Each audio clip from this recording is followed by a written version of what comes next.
Back in the I was at UVA during the tail end of the Vietnam War, and it was wide open. I mean, it was a very polarized time. The difference between then and now, we were just as polarized now as we were back then. The difference was no one felt any compunction about expressing themselves back then. I mean, in the dormitories and all sorts of other venues, we had these wild, open-ended debates, and we'd get emotional, and we would argue and argue and argue.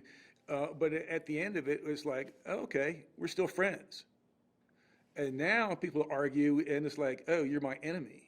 So that was a huge, huge difference. And part of it I had to do with the attitude of particularly of the faculty and the administration. So back then, in the 1970s, as is today, the faculty of UVA kind of leaned towards the left side of the philosophical, ideological spectrum.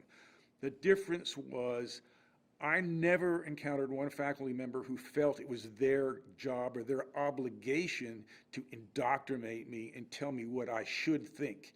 They were all there to tell me how to think. And so some of the professors were absolutely inspiring. And I kind of like, I hold them on my heart to this very day, remember them dearly. And they were, I was conservative, they were liberal, but, they were like formative figures in my life because, again, they were teaching me how to think and not what to think.